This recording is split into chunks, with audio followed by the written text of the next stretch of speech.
கடந்த ஜனவரி மாதம் 29 காலமான இலங்கை தமிழரசு கட்சியினுடைய நீண்டகால தலைவரும் தமிழரசு கட்சியினுடைய மிக மூத்த தலைவருமான மாவை சேனாதிராசா அவர்களுடைய மரணம் தொடர்பாகவும் அந்த மரண நிகழ்வுகள் தொடர்பாகவும் பல்வேறு விஷம பிரச்சாரங்கள் ஊடகங்களிலே, அதிலும் குறிப்பாக அச்சு ஊடகங்கள், இலத்திரனியல் ஊடகங்கள், வாட்ஸ்அப் குழுக்கள் போன்றவற்றில் வெளிவந்திருக்கின்றன. அவற்றுக்கான பதில்களை நாங்கள் அந்த காலகட்டத்திலே வழங்குவதை தவிர்த்திருந்தோம். காரணம் எந்த விதமான அகௌரவமும் அவருடைய நிகழ்வுக்கு ஏற்படக்கூடாது என்பதற்காக தவிர்த்திருந்தோம். இப்பொழுது இந்த சில விடயங்களை எங்களுடைய மக்களுக்கு தெரியப்படுத்த வேண்டிய கட்டாயம் இருக்கிறது. அது எங்களுடைய பொறுப்பு. அதை அறிந்து கொள்ளக்கூடிய உரிமையும் மக்களுக்கு இருக்கிறது. திரு மாவை சேனாதிராசா அவர்களை முதலிலே நாங்கள் இங்கே ஒரு கருத்து சொல்லப்பட்டிருக்கிறது. திரு டாக்டர் சிவமோகன் அவர்கள் எங்கள் உறுப்பினர். அவர் ஒரு பேட்டி 2ஆம் தேதி வெளிவந்த ஒரு பேட்டியில் சொல்லியிருக்கிறார், நாங்கள் மாவை சேனாதிராசா அவர்களை வைத்தியசாலைக்கு, அதாவது அவர் 28ஆம் தேதி அதிகாலை வைத்தியசாலையில் அனுமதிக்கப்பட முன்பு நானும் பொதுச் செயலாளர் சத்தியலிங்கம் அவர்களும் சந்தித்ததாகவும் அதனுடைய தாக்கம் அவரை பாதித்ததாகவும் சொல்லியிருக்கிறார். ஆனால் உண்மையில் நானும் சத்தியலிங்கம் அவர்களும் மாவை சேனாதிராசா அவர்களை அவர்களுடைய சுகீனம் காரணமாக பார்ப்பதற்கு 26ஆம் தேதி அன்றைய தினம் இந்திய நாட்டினுடைய ரிப்பப்ளிக்கன் டே என்று சொல்லக்கூடிய குடியரசு தினம், அந்த நிகழ்வுக்கு நாங்கள் 2 பேரும் 6 மணிக்கு செல்ல வேண்டியிருந்தால் கிட்டத்தட்ட 4:30 மணி அளவில் நாங்கள் அவருடைய வீட்டுக்கு போயிருந்தோம். அதாவது சுகீனம் தொடர்பாக அதில் நாங்கள் அரசியல் விடயம் எதுவுமே பேசலை. அவருடைய சுகீனம் சம்பந்தமாக சுமூகமாக பேசி கிட்டத்தட்ட நான் நினைக்கிறேன் ஒரு 35-40 நிமிஷம் நாங்கள் இருந்திருப்போம். சுமூகமாக எந்தவித வாதாட்டமும் இல்லாமல், எந்த விடயம் இல்லாமல் அவர் மிக அந்யோன்யமாக எங்களோடு கதைத்து அவருடைய வருத்தம் சம்பந்தமாக சத்தியலிங்கம் அவர்கள் ஒரு வைத்தியர் என்ற முறையிலே சில கருத்துக்களை அவருக்கு ஆலோசனையை தென்னாரே தவிர எந்தவித இதுவும் நாங்கள் செய்யவில்லை. அதுவும் அந்த முடிந்த பிறகு நாங்கள் வருகிற பொழுது கூட அவர் முழங்காலில் பிரச்சனை இருந்ததாலே எழும்ப நாங்கள் சொன்னாங்க. அவர் ஏற்கனவே தான் முதல் நாள் 2 தரம் பாத்ரூமிலே தவறி விழுந்து விட்டதாகவும் சொன்னவர். அதனால் நாங்கள் எழும்ப வேண்டாம்னு கூட சொல்லக்கூட இல்லை, நீங்கள் போட்டு வாருங்கள் என்று சொல்லி அன்போடு அனுப்பி வைத்த ஒரு மனிதர். அப்போ அவரோடு நாங்கள் வாதிட்டு இருப்போம் என்று சொல்லி அபத்தமானது. அது மட்டுமல்ல, அதில் அங்கே இவர் எழுதுகிறார், அங்கே ஒரு தரம் இல்லையல்ல. ஆனால் உண்மையிலே திருமதி சேனாதிராசா அவர்கள் அங்கே கூடவே இருந்தார்கள். அது மட்டும் அதுக்கு மேலாக வளமை போல் அவர்கள் நாங்கள் போனால், என்னை பொறுத்தவரையில் போனால், அது இப்போ ஆரிஸ் போனாலும் அவர்கள் உபசரிக்கிற ஒரு வழக்கம் திருமதி சேனாதிராசாவுக்கு உண்டு. அன்று கூட அவர்கள் எங்கள் இருவருக்கும் தேநீர் வழங்கி குடித்து விட்டு தான் வந்தோம். எந்த பிரச்சனையும் இல்லை. அப்போ இந்த நாங்கள் அந்த நிகழ்விலே நாங்கள் ஞாயிற்றுக்கிழமை போனோம் என்றதுக்கு ஆதாரமாக சசிகலா ராஜராஜனுடைய ஒரு பெட்டி இருக்கிறது. அதாவது அவர் எழுதியிருக்கிறார், நேற்று முன்தினம் ஞாயிற்றுக்கிழமை மாவை சேனாதிராசா வீட்டுக்கு சென்றிருந்த தமிழரசு கட்சியின் தற்போதைய பதித்தலைவர் CVK சிவஞானமும் பதில் சத்தியலிங்கமும் மாவையுடன் கடுந்தோணியில் பேசியிருந்தார்கள். நாங்கள் போனது உண்மையை அதை ஒத்துக்கொண்டு, அதில் கடுந்தோணியில் பேசியிருந்தாலும் சுதந்திரம் உள்ள கட்சி இதெல்லாமே கற்பனாவாதங்கள். இது வேணுமென்று பூத்தப்பட்டது. முதல்ல நாங்கள் போனதை ஒத்துக்கொள்கிறோம், நாங்கள் போனது பேசி. அப்போ இது விஷம பிரச்சாரம். இவரும் சொல்கிறார் ஒரு தரம் இல்லாத நேரம் போடுண்டு, மற்றது இது அவர் சொல்கிறார் முதல் நாள் போனாண்டு. அதாவது அவர் இறந்ததுக்கு முதல் நாள், நாங்கள் போனது ஞாயிற்றுக்கிழமை. அப்போ இங்கே இப்போ ஒரு விஷம பிரச்சாரத்தை அதில் போடுற பொழுது, ஆனால் டாக்டர் சிவமோகன் நாங்கள் தள்ளிவிட்டோம் அப்படி என்று அவர் சொல்லலை, பேட்டியில் சொல்லலை. ஆனால் அதை வெளியிட்ட ஊடகங்கள், ஒரு குறிப்பிட்ட ஊடகம் அவரை மாவியை தள்ளிவிட்டது சிவஞானமா சத்தியலிங்கமா என்று கேட்கிற பொழுது ஏதோ நாங்கள் போய் தள்ளி விழுத்தித்தான் அவருக்கு வருத்தம் வந்த காயம் வந்த என்ற மாதிரியான ஒரு விஷம பிரச்சாரம் திட்டமிட்டு பரப்பப்பட்டிருக்கிறது. இதை மக்கள் தெரிந்து கொள்ள வேணும். அப்படியான எந்த நிகழ்வும் நிகழவே இல்லை. அப்போ பொய் பிரச்சாரம் உண்டு. ரெண்டாவது, அந்த அவர் வைத்தியசாலையில் அனுமதிக்கப்பட்ட பொழுது நானும் குலநாயம் அவர்களும் பார்க்க சென்றிருந்தோம். காலையில் மத்தியானம் நினைக்கிறேன். அங்கே போய் பார்த்து விட்டு வெளியில் வர்ற பொழுது மாவிசனர் ஒரு சகோதரி, நான் சற்று முன் வந்துவிட்டேன். நான் குலநாயம் எனக்கு பின்னால் வருது. அவரை அவமதிக்கிற வகையில் நீங்கள் சுயநலவாதிகள் பதவி அந்த மாதிரியான கருத்து சொல்லப்பட்டது. அந்த காரணத்தாலே, மனம் வந்த காரணத்தினாலே திரு குலநாயம் அவர்களை பொறுத்தவரையில், அவர்கள் குடும்பத்தை பொறுத்தவரையில் மாவை சேனாதிரார் குடும்பத்திற்கு மிக நெருக்கமாக, அதிலும் அவருடைய வளவிலேயே இன்னொரு வீட்டிலே அவர்களுடைய குடும்பம் 12 வருஷத்துக்கு மேலே அவர் இருந்திருக்கிறார். அதை விட 2001 தீபகத்திலே தாக்கப்பட்டு காயப்பட்ட பொழுது 3 மாதத்துக்கு மேலாக குலநாயம் வீட்டிலே அந்த குடும்பம் தான் அவரை பராமரிச்சிருக்கு. அப்படி ஒரு உரித்துள்ள குலநாயகம் பேசப்பட்ட காரணத்தினாலே அவர் அவருடைய மரணச் சடங்கிலே அஞ்சலி செய்ய போகவில்லை, மனம் வந்து போகவில்லை என்றது கவலைக்குரிய ஒரு விடயம். இதை செய்தவர்கள் அது குலநாயகத்துக்கு இப்படி செய்தார்களோ எனக்கு தெரியாது. ஆனால் குலநாயகத்துக்கும் மாவை சேனாத ராஜாக்கும் அவர் குடும்பத்துக்கு இருந்த உறவுக்கு பெரிய அநீதி செய்திருக்கிறார்கள் என்று நான் பதிவு செய்ய விரும்புகிறேன். அதுக்கு பிறகு அதில் அவர் மரணம் அடைந்த பொழுது நான் தகவல் கிடைச்ச உடனே திரு ஸ்ரீதரன் அவர்களோட தொடர்பு கொண்டு, ஏற்கனவே எங்களுக்கு சங்கடம் ஏற்பட்டிருக்கிறது ஆனபடியால் அவருடைய பூத உடலை கட்சி தலைமையகத்துக்கு ஒரு முறை கொண்டு வந்து கௌரவிக்க வேண்டிய தேவை பொறுப்பு இருக்கிறது. அதுபடியாக அந்த விடயத்தை நீங்கள் பொறுப்படுத்தி அவர்களோடு பேசி ஒழுங்கு தரப்பில் நான் கேட்டிருந்தேன், இரவோ கேட்டிருந்தேன். அடுத்த நாள் காலையில் இல்லை நினைக்கிறேன் 11 மணி அளவில் ஸ்ரீதரனோட தொலைபேசியில் தொடர்பு கொண்டு நான் கதைத்திருக்கிறேன். ஆனால் சில முன்னேற்றம் இருக்கிறது, நீங்கள் வந்தால் பேசலாம் என்று போட்டதன் மூலம் நான் தனியாகவே போயிருந்தேன். ஆனால் அங்கே போன பொழுது என்னை ஒருவரும் ஏற்று வரவேற்கவில்லை. அது எனக்கு கவலையும் இல்லை தான். ஆனால் அதே ஸ்ரீதரன் என்னை அழைத்து சொன்ன பொழுது நான் அவர் மாவை அமுதனுக்கு அவருடைய மகன் அமுதனுடைய அறிமுகம் செய்த பொழுது நான் அவருக்கு நேராக சொன்னேன். 12 வருஷம் அந்த இடத்துல இருந்தவர், கட்சி தலைவராக இருந்தவர், அவருடைய உடலத்தை உங்களுடைய கிரிகைகளை எல்லாம் முடித்து கொண்டு கட்சி தலைமையை கொண்டு வரதான் அதுக்குத்தான் வந்தேன், நான் செய்கிறதா நல்லன்னு சொல்லிடலாம். அவர்களும் பதில் சொல்லலை. ஆனால் அந்த விடயத்தில் நான் ஒன்று வெளிப்படையிலே சில பேர் கருத்து சொல்ல நான் உண்மையை சொல்லுவேன்.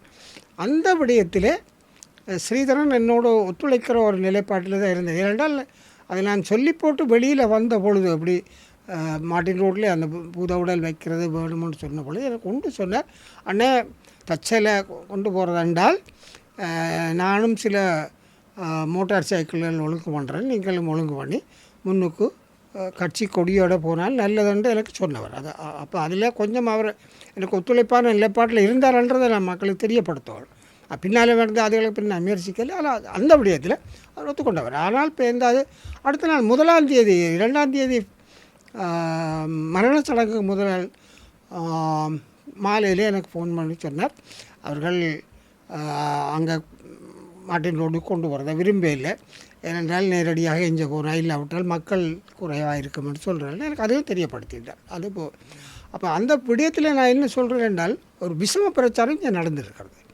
2வது, அங்கே அந்த மரணச் சடங்கு நடந்த இடத்துல முதல் நாளே ஒரு 18 பேருடைய படங்களை போட்டு இவர்கள் தமிழரசு கட்சி மரணத்துக்கு காரணமான தமிழரசு கட்சி துரோகிகள் என்று எழுதி பேனர்கள் 7-8 இடத்துல இந்த பேனர்கள் கட்டப்பட்டு இருந்தது. அது சில பேர் கலட்டியும் இருக்கிறார்கள், சில பொருத்தியும் இருக்கிறார்கள், நடந்திருக்கு. உண்மையில் இது ஒரு மிகப்பெரிய அபாண்டமானது. என்னென்னா அந்த கையெழுத்து வச்சது கடிதத்தில் அது கூட டிசம்பர் மாதம் 27ஆம் தேதி ஒரு ஒரு கடிதம், அது ஒரு கோரிக்கை, அதாவது அசௌகரியங்கள் இல்லாமல் முரண்பாடுகள் இல்லாமல் இந்த தலைவர் ராஜினாமா விடயத்தை முடிவுக்கு கொண்டு வர வேண்டும் என்று 28ஆம் தேதி கூட்டத்தில் என்ற கோரிக்கை தான் அது. அதில் இப்போ கையெழுத்து வச்சு அவருக்கு எந்த வித வற்புறுத்தலும் இல்லை. அதை கொண்டு போய் அவருடைய நேரடியாக கையளித்ததே சாயந்தன் முதல் நாள் கொடுத்துட்டு தான் வந்தது. ஆனால் அதுக்கு பிறகு அந்த மத்திய செயற்குழுவிலும் அந்த கடிதம் சமர்ப்பிக்கப்பட்டு அது இன்றைக்கும் வேறு ஒரு இடத்தையும் கையில் இல்லை. நான் நினைக்கிறேன் நிர்வாக செயலாளர் மட்டும்தான் இருக்குது, வேறு ஒரு இடம் போகலை.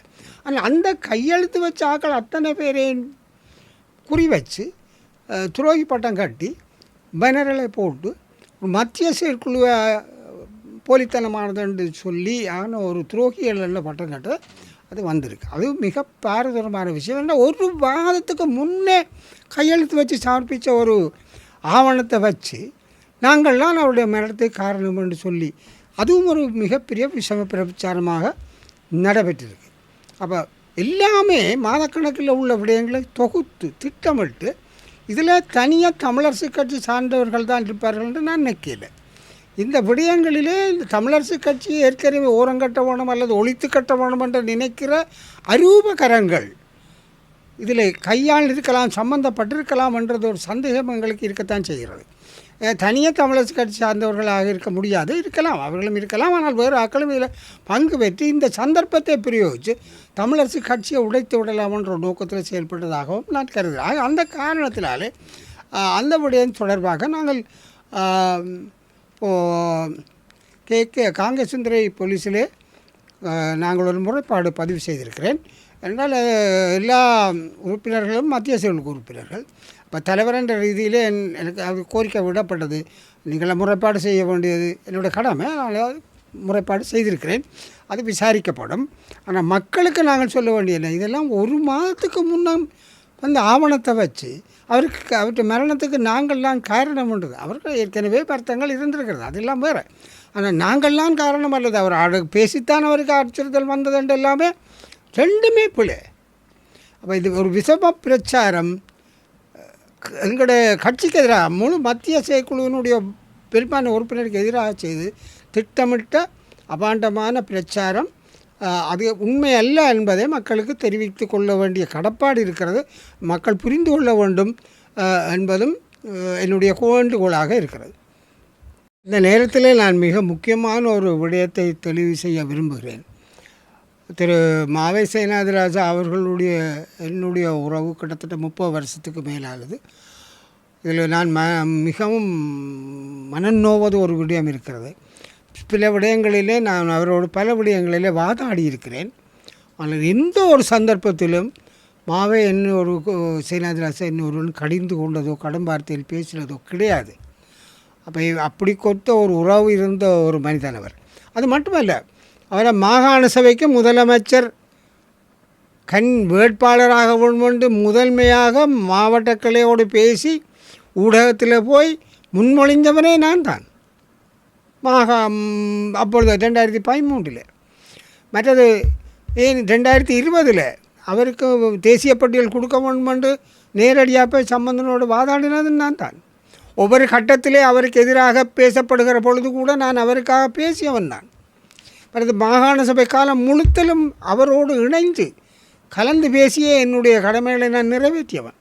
அப்போ ஒவ்வொரு கட்டத்தில் பல சந்தர்ப்பங்களில் பல பேர் சொல்லியிருக்கிறார். ஏதாவது சொல்ல வேண்டால் அவர் இல்லை சிவிக்கெண்ணை கேட்கணும் உண்டு அல்லது சிவிக்கெண்ணை காய்ப்பம் உண்டு சொல்லி இருக்கிறார், பல விடயங்களை சொல்லியிருக்கிறார். அந்த உறவு என்னோட இருந்தது.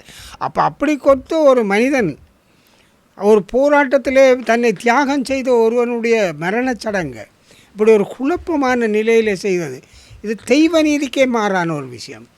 மற்றது இது எல்லாரும் யார் செய்தார்கள் என்பது தொடர்ச்சியாக இப்போது விசாரணை போலீஸார் எடுக்க துவங்கி இருக்கிறார்கள்.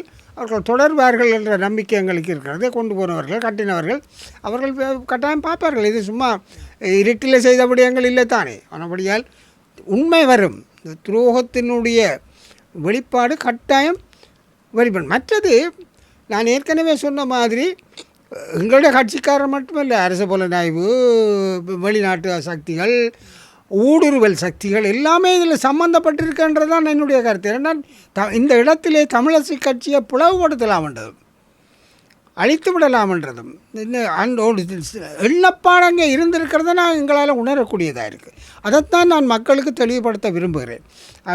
இந்த ஒரு விடயம் பெரிய பாரதூரமான ஒரு எஞ்சி இருக்கிற தமிழ் மக்களுடைய பிரதான கட்சியை அழித்து விட வேண்டும் என்ற பலர் கங்கணம் கொட்டதனுடைய திரட்சி தான் இந்த மரணச் சடங்கிலே இவ்வாறான குளறுபடிகளை திட்டமிட்டு மேற்கொண்டது என்று நான் சொல்லிக்கொள்ள விரும்புகிறேன்.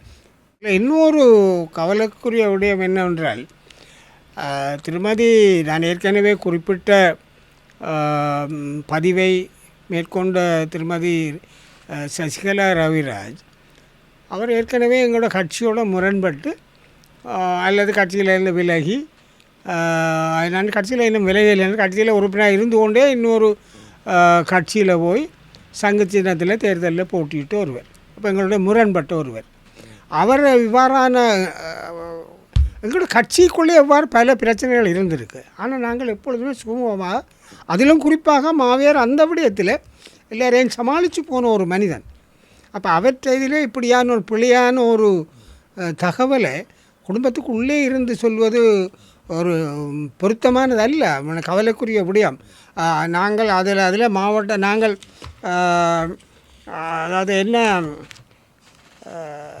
கடுந்தொனியில் பேசியிருப்பதாக என்று அவருக்கு தெரியாது.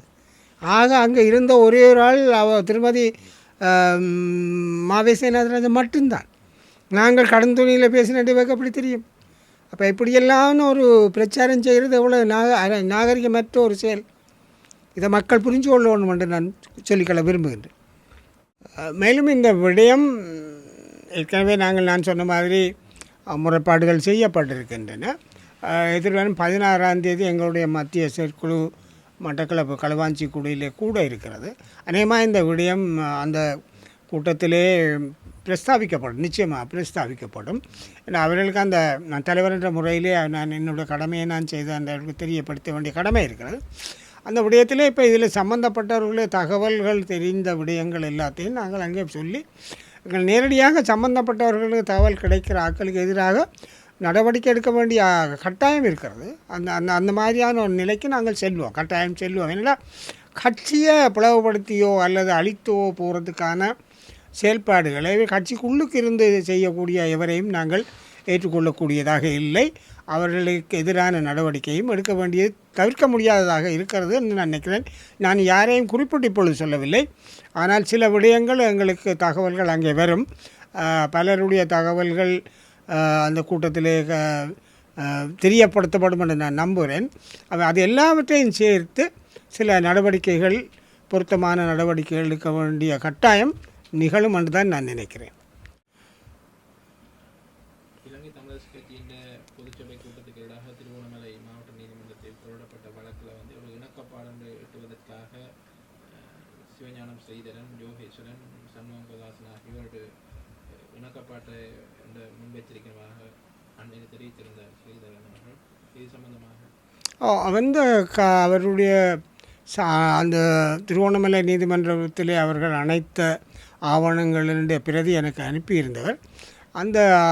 அதன் பிரதியை ஏற்கனவே எனக்கும் அனுப்பியிருந்தவர், பொதுச் செயலாளர் சத்தியலிங்கத்துக்கும் அனுப்பியிருந்தவர். அதை விட அதில் மேலே அங்காலே இருக்கக்கூடிய திரு சுமந்திரன் அவர்களுக்கும் ரத்னவடிவேலு அவர்களுக்கும் குலநாயம் அவர்களுக்கும் அந்த பிரதியை நான் அனுப்பியிருக்கிறேன்.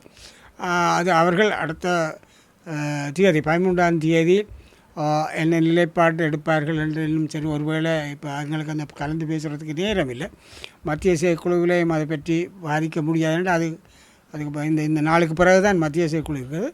ஆனால் அந்த விடயத்திலே முறைப்பாட்டார்கள் என்ன நிலைப்பாடு எடுப்பார்கள் என்று சொல்ல முடியாது. என்றால் இது இப்போ நாங்கள் ஒரு பக்கமாக இருந்தால் எதிராளிகள் 7 பேர் அல்லது 8 பேர் இருந்தாலும் முறைப்பாட்டாளர் அவர்களுடைய கோரிக்கைக்கு சாதகமான நிலைப்பாடு எடுப்பார்களா இல்லையான்றதை எங்களால் சொல்ல முடியலை. அதனுடைய 13ஆம் தேதி தான் நீதிமன்றத்தில் இந்த வழக்கு எடுக்கப்படுகிற பொழுது உண்மையான நிலைமை தெரிய வரும்னு நான் நினைக்கிறேன்.